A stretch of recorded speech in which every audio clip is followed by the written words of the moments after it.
నమస్కారం. ఘంటారావానికి స్వాగతం. ముందుగా ప్రధాన అంశాలు. కాల్పుల విరమణ గడువు పొడిగించిందే లేదన్న ట్రంప్. ఒప్పందం కుదరకపోతే ఇరాన్పై దాడులేనని హెచ్చరిక.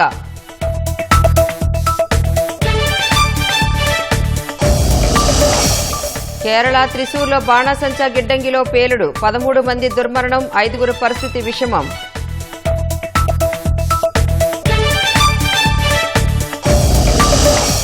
సింగపూర్లో వివిధ అంశాలపై మంత్రులకు శిక్షణ. ప్రజలకు కల్పిస్తున్న సౌకర్యాలపై అధికారుల ప్రజెంటేషన్.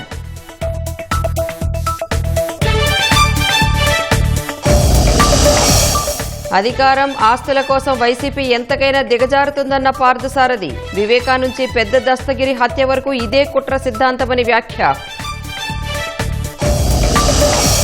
పిఠాపురంలో రచ్చకెక్కిన టీడీపీ జనసేన నేతల మధ్య విభేదాలు. స్వలాభం కోసమే వర్మ గొడవలు సృష్టిస్తున్నారన్న దొరబాబు.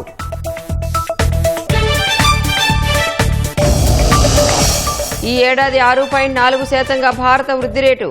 ఆసియా పసిఫిక్ ఆర్థిక సామాజిక సర్వే నివేదిక అంచనా.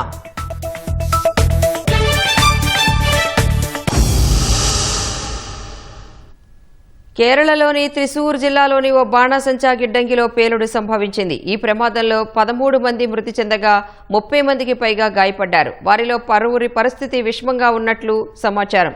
బాణాసంచా తయారు చేస్తున్న ఒక షెడ్డులో ప్రమాదం జరిగినట్లు అధికారులు వెల్లడించారు. పేలుడు జరగగానే అప్రమత్తమైన స్థానికులు, అధికారులు గాయపడిన వారిని సమీపంలోని ఆసుపత్రులకు తరలించారు. ఈ ఘటనపై స్పందించిన కేరళ ఆరోగ్య మంత్రి వీణా జార్జ్ గాయపడిన వారికి మెరుగైన చికిత్స అందించాలని ఆదేశించారు. ఈ దుర్ఘటనపై స్పందించిన ప్రధాని మోదీ మృతుల కుటుంబాలకు సంతాపం తెలిపారు. గాయపడిన వారు త్వరగా కోలుకోవాలని ఆకాంక్షించారు. తమిళనాడు అసెంబ్లీ ఎన్నికల ప్రచారం ముగిసింది. ఆ రాష్ట్రంలో ఉన్న మొత్తం 234 శాసనసభ స్థానాలకు ఒకే విడతలో ఎల్లుండి పోలింగ్ జరగనుంది. మొత్తం 4023 మంది అభ్యర్థులు తమ అదృష్టాన్ని పరీక్షించుకోబోనున్నారు. సుమారు 5.73 కోట్ల మంది ఈ ఎన్నికల్లో ఓటు హక్కును వినియోగించుకోనున్నారు. వయోవృద్ధులు, వికలాంగుల సౌకర్యార్థం ఎన్నికల సంఘం ఇప్పటికే ఇంటి నుంచే ఓటు వేసే సదుపాయాన్ని కల్పించింది. ఎన్నికల ప్రక్రియ ప్రశాంతంగా నిర్వహించేందుకు వేలాది పోలింగ్ కేంద్రాల వద్ద పటిష్టమైన భద్రతా ఏర్పాట్లు చేస్తున్నారు. మే 4న ఓట్లు లెక్కింపు చేపట్టనున్నారు. తమిళనాడులో ప్రధానంగా 2 బలమైన కూటముల మధ్య పోటీ నెలకొంది. ఈ ఎన్నికల బరిలో డీఎంకే నేతృత్వంలోని సెక్యులర్ ప్రోగ్రెసివ్ అలయన్స్, ఎన్డీఏ కూటమి అమీతుమీ తేల్చుకోనున్నాయి. వీటితో పాటు నటుడు విజయ్ నేతృత్వంలోని తమిళిగ వెట్రి కళగం కూడా సత్తా చాటడానికి సిద్ధమైంది. డీలిమిటేషన్ బిల్లుతో నష్టమేంటో అడ్డుకుంటున్న వారే చెప్పాలని ముఖ్యమంత్రి చంద్రబాబు ప్రశ్నించారు. అన్ని రాష్ట్రాలకు సమానంగా 50% సీట్లు పెంచుతామంటే దక్షిణాది రాష్ట్రాలకు అన్యాయం ఎలా జరుగుతుందో డీఎంకే, కాంగ్రెస్ సమాధానం చెప్పాలన్నారు.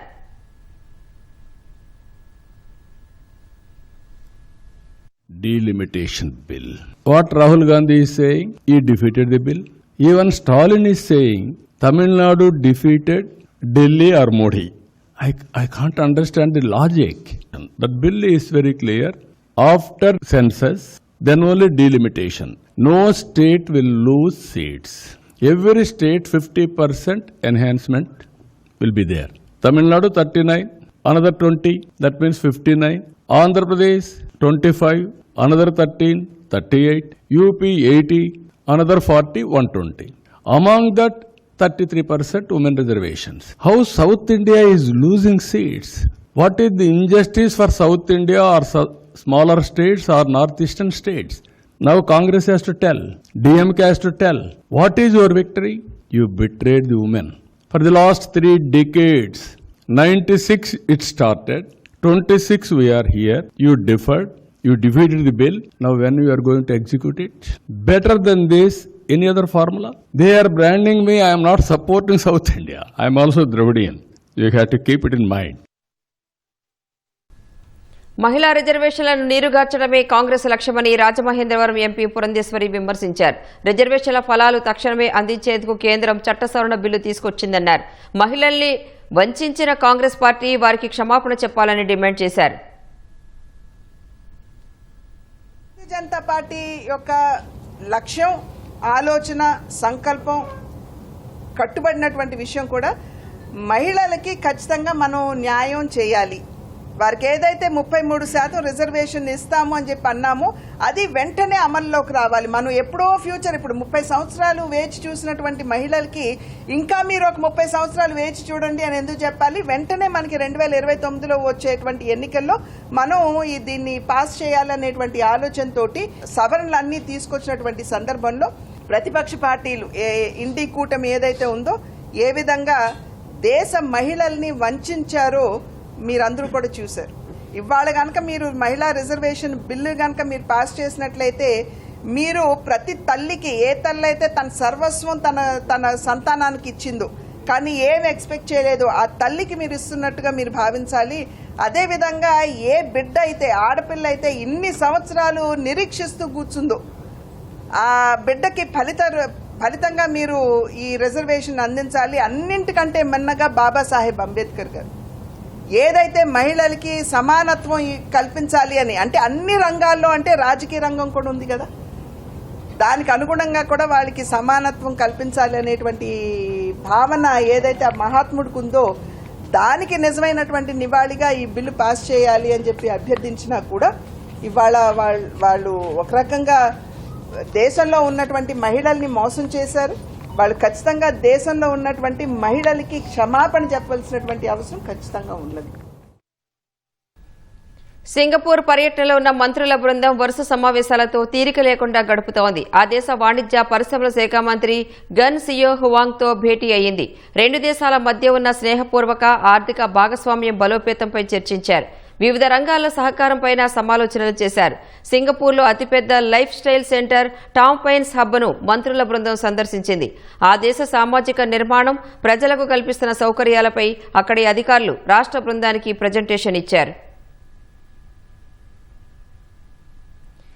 7 రోజుల పర్యటన కోసం సింగపూర్ వెళ్లిన మంత్రులు అచ్చెన్నాయుడు, అనిత, సత్యకుమార్, అనగాని సత్యప్రసాద్, బీసీ జనార్దన్ రెడ్డికి విమానాశ్రయంలో తెలుగు అసోసియేషన్ ఘనస్వాగతం పలికింది. తరువాత మంత్రుల బృందం సింగపూర్ విదేశీ వ్యవహారాలు, వాణిజ్య పరిశ్రమల శాఖ మంత్రి గన్ సియో హువాంగ్తో భేటీ అయ్యింది. సింగపూర్లోని భారత హై కమిషనర్ సమక్షంలో జరిగిన సమావేశంలో భారత్ సింగపూర్ మధ్య ఉన్న దీర్ఘకాలిక స్నేహ సంబంధాలు, ఆర్థిక భాగస్వామ్యం, పరస్పర సహకారాన్ని మరింత బలోపేతం చేయడంపై ఇరు దేశాల నేతలు చర్చించారు. ద్వైపాక్షిక వాణిజ్యం, పెట్టుబడుల విస్తరణ, మౌలిక వసతులు, లాజిస్టిక్స్, పునరుత్పాదక శక్తి రంగాల్లో సహకారంపై చర్చ జరిగింది.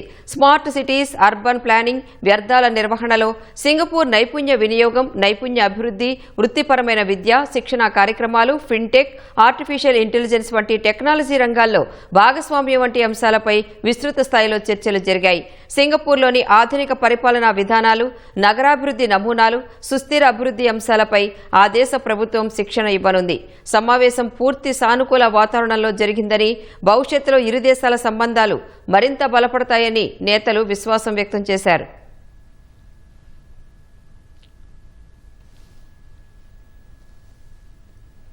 సింగపూర్లో అతిపెద్ద లైఫ్ స్టైల్ సెంటర్గా ఉన్న అవర్ టామ్ పైన్స్ హబ్ను మంత్రుల బృందం సందర్శించింది.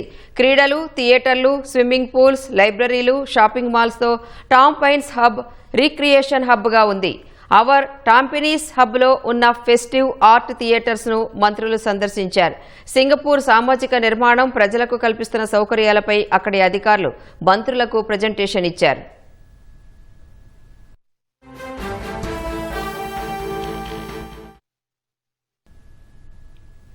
ఈ పర్యటనలో సింగపూర్లో ఆధునిక పరిపాలనా విధానాలను, మౌలిక సదుపాయాల అభివృద్ధిని మంత్రుల బృందం అధ్యయనం చేయనుంది. సింగపూర్ ప్రభుత్వం ప్రపంచ బ్యాంక్తో Singapore AP joint institute for world class అవగాహన ఒప్పందంలో భాగంగా సింగపూర్ పాలనా నమూనా, రాజకీయ జవాబుదారీతనం, నేషన్ ఫస్ట్ వంటి నాయకత్వ సూత్రాలపై నిర్వహించే ట్రైనింగ్ ఆఫ్ ట్రైనర్స్ శిక్షణా కార్యక్రమంలో మంత్రులు పాల్గొంటారు.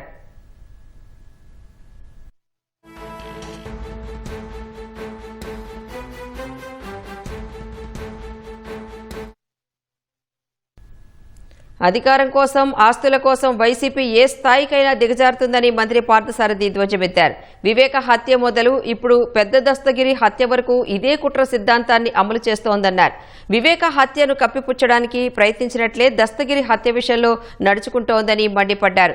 గత 5 ఏళ్లలో దస్తగిరిని అడ్డుపెట్టుకుని మాజీ డిప్యూటీ మేయర్ నిత్యానందరెడ్డితో పాటు పలువురు వైసీపీ నేతలు కోట్ల ఆస్తులు కూడబెట్టారని ఆరోపించారు.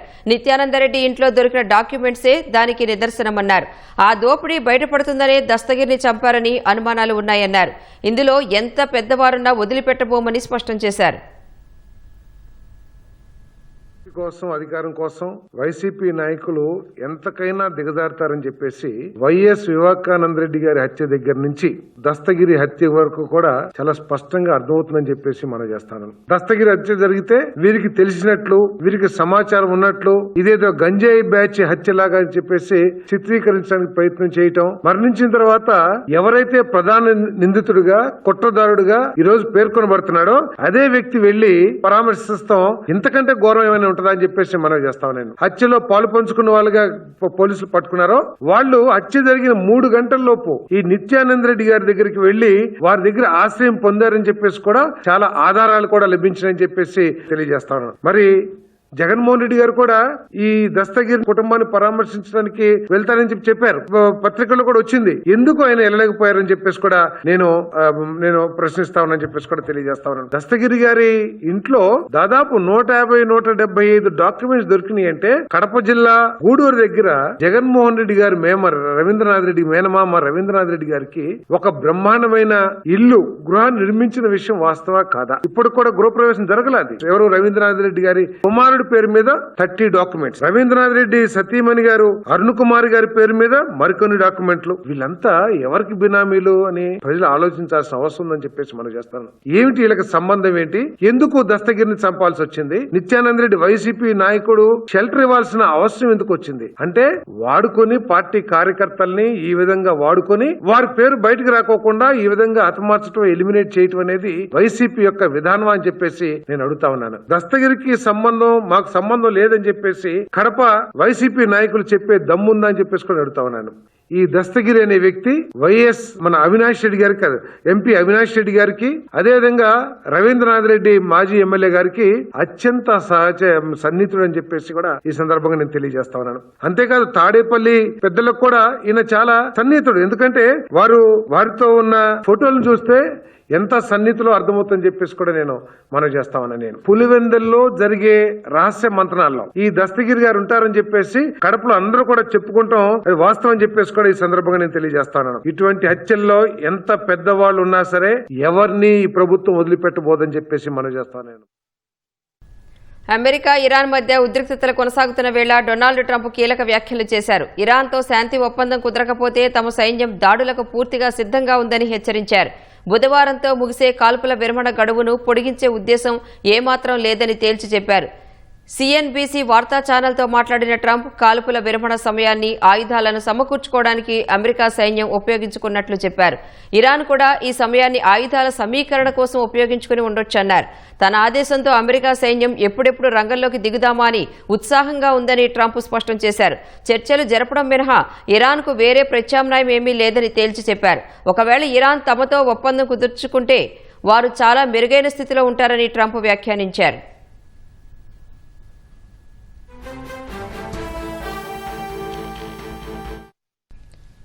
ఇస్లామాబాద్లో 2వ విడత శాంతి చర్చలకు సిద్ధమే అని అమెరికా, ఇరాన్ సంకేతాలు ఇచ్చినట్లు పాకిస్తాన్ తెలిపింది. చర్చల సమయాన్ని అమెరికా, ఇరాన్ అధికారికంగా ధృవీకరించినప్పటికీ పాకిస్తాన్ మాత్రం ఈ ప్రకటన చేయడం ప్రాధాన్యం సంతరించుకుంది. అమెరికా తరపున బృందానికి ఉపాధ్యక్షుడు జేడీ వాన్స్, ఇరాన్ తరపున పార్లమెంటు స్పీకర్ మహమ్మద్ బాఘేర్ గాలిబాఫ్ వస్తున్నట్లు పాక్ అధికారులు తెలిపారు.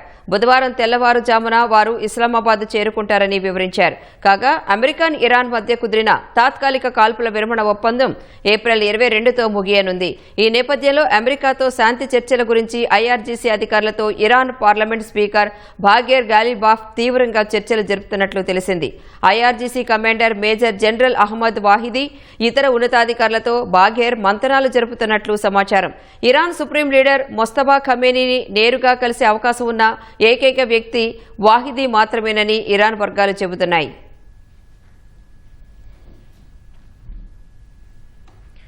ఉప ముఖ్యమంత్రి పవన్ కళ్యాణ్ నియోజకవర్గం పిఠాపురంలో మరోసారి ప్రోటోకాల్ రగడ జరిగింది. ఎన్యూమరేటర్లకు మొబైల్స్ పంపిణీ కార్యక్రమంలో టీడీపీ, జనసేన నేతల మధ్య వివాదం ఏర్పడింది. బ్యానర్పై ముఖ్యమంత్రి ఫోటో లేకపోవడంపై మాజీ ఎమ్మెల్యే వర్మ ఆగ్రహం వ్యక్తం చేశారు.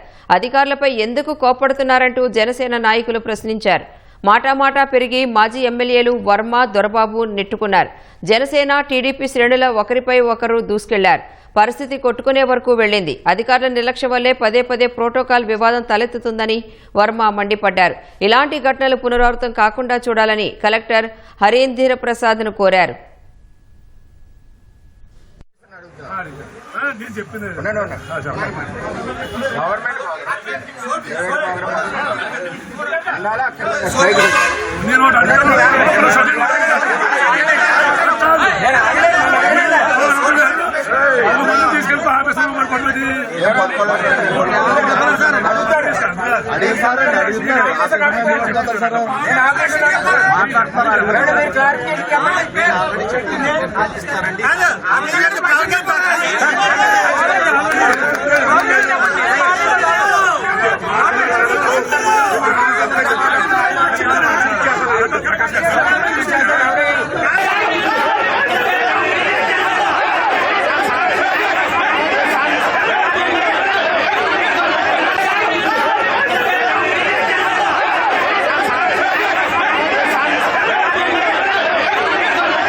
ప్రోటోకాల్ చంద్రబాబు నాయుడు గారిది వైలేషన్ జరుగుతుంది ఫోటో అన్నది.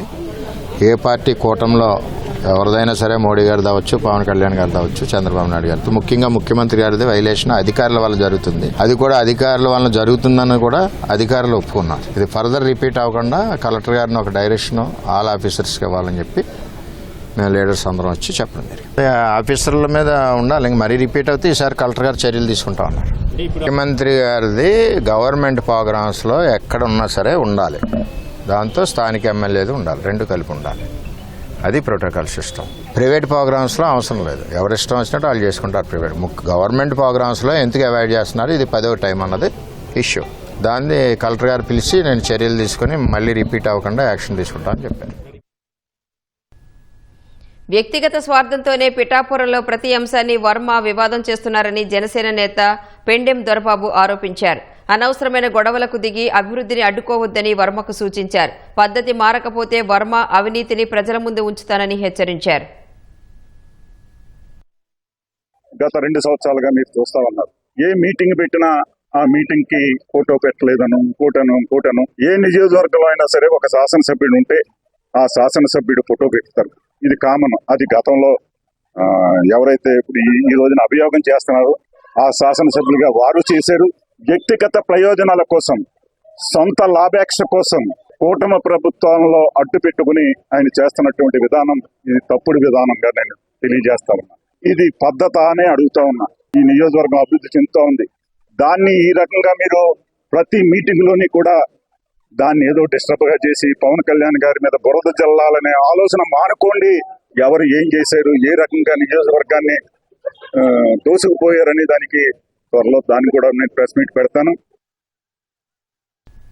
వైసీపీ నేత మాజీ మంత్రి అంబటి రాంబాబుపై గుంటూరు నగరంపాలెం పోలీస్ స్టేషన్లో కేసు నమోదైంది. ఈ నెల 18న గుంటూరు కలెక్టరేట్ ఎదుట ధర్నా చౌక్లో అంబటి రాంబాబు 12 గంటల నిరాహార దీక్ష చేశారు. రద్దీగా ఉన్న ప్రాంతం కావడంతో దీక్ష చేయడానికి వీల్లేదని పోలీసులు చెప్పారు. ట్రాఫిక్కు అంతరాయం ఏర్పడి ప్రజలు ఇబ్బంది పడతారన్నా అంబటి రాంబాబు పట్టించుకోలేదు. అంబటి దీక్షతో కలెక్టరేట్, నగరంపాలెం, కంకరగుట్ట మార్గాల్లో వాహన రాకపోకలకు తీవ్ర అంతరాయం ఏర్పడింది. ఈ వ్యవహారంలో అంబటి రాంబాబుపై నగరంపాలెం పోలీసులు వివిధ సెక్షన్ల కింద కేసు నమోదు చేశారు.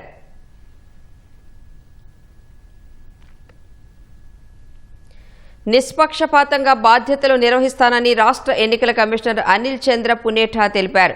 విజయవాడ కార్యాలయంలో రాష్ట్ర ఎన్నికల కమిషనర్గా బాధ్యతలు స్వీకరించారు. ఎస్ఈసీగా నియమించిన ప్రభుత్వానికి ధన్యవాదాలు తెలిపారు. నూతన కమిషనర్కు సిబ్బంది సాదర స్వాగతం పలికారు. పోలీసుల గౌరవ వందనం సమర్పించారు. ఆ తర్వాత దుర్గా మల్లేశ్వర స్వామి దేవస్థానం పండితులు పునేఠాకు ఆశీర్వచనం అందించారు. I am thankful to the government for giving this opportunity to me to serve the state. I will do my level best to discharge my duties to the best of my ability, and I hope that I'll get the cooperation from all concerned with regards to discharge of my duties. I am also requesting all concerned for their fullest cooperation. భారత ఆర్థిక వ్యవస్థ ఈ ఏడాది స్థిరమైన వృద్ధి rate నమోదు చేస్తుందని ఐక్యరాజ్య సమితి యుఎన్ నివేదిక అంచనా వేసింది. ఈ ఏడాదిలో భారత ఆర్థిక వృద్ధి రేటు 6.4% ఉంటుందని ఐరాసకు చెందిన economic and social survey of Asia and the Pacific 2026 నివేదిక వెల్లడించింది. 2027లో 6.6% ఉండవచ్చని అంచనా వేసింది. ఈ ఏడాది ద్రవ్యోల్బణం 4.4%గా, వచ్చే ఏడాది 4.3%గా నమోదయ్యే అవకాశం ఉందని తెలిపింది. 2025లో భారత ఆర్థిక వ్యవస్థ 7.4% వృద్ధి సాధించిందని పేర్కొంది. గ్రామీణ ఆర్థిక వ్యవస్థలో వినియోగం పెరగడం, జీఎస్టీ రేట్లు తగ్గింపు, అమెరికా సుంకాలు అమల్లోకి రాకముందే ఎగుమతులను వేగవంతం చేయడం నిర్ణయాలు ఈ వృద్ధికి ప్రధాన కారణాలని నివేదిక తెలిపింది. భౌగోళిక రాజకీయ అనిశ్చితి ఉన్నప్పటికీ భారత్ దాదాపు $50 బిలియన్ గ్రీన్ ఫీల్డ్ పెట్టుబడులను ఆకర్షించి ఏషియా పసిఫిక్ ప్రాంతంలో అగ్రస్థానంలో నిలిచిందని వివరించింది.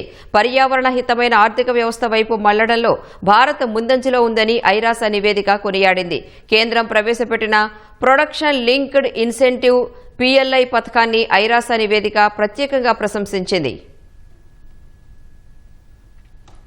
అమెరికా నౌకాదళ దిగ్బంధనాన్ని ఛేదించగల ఇరాన్కు చెందిన ఒక సూపర్ ట్యాంకర్ విజయవంతంగా స్వదేశీ జలాల్లోకి ప్రవేశించింది. ఇండోనేషియాలోని రియావు ద్వీపకల్పం ద్వారా సుమారు 20 లక్షల బ్యారెళ్ల ముడి చమురును మరో నౌకకు చేరవేసిన ఈ భారీ నౌక తిరిగి ఇరాన్ చేరుకున్నట్లు ఫార్స్ న్యూస్ వెల్లడించింది. అమెరికా దిగ్బంధనం అమల్లో ఉన్నప్పటికీ మార్చిలో ఇరాన్ నుంచి బయలుదేరిన నౌక లక్ష్యాన్ని పూర్తి చేసుకుని సురక్షితంగా తిరిగి వచ్చింది. అమెరికా దిగ్బంధనాన్ని ఛేదిస్తూ తమ నౌక స్వదేశీ జలాల్లోకి రావడం ఒక గొప్ప విజయమని ఇరాన్ మీడియా అభివర్ణించింది. పశ్చిమ దేశాల ఆంక్షలకు తలొగ్గే ప్రసక్తి లేదని, చమురు ఎగుమతులపై వాషింగ్టన్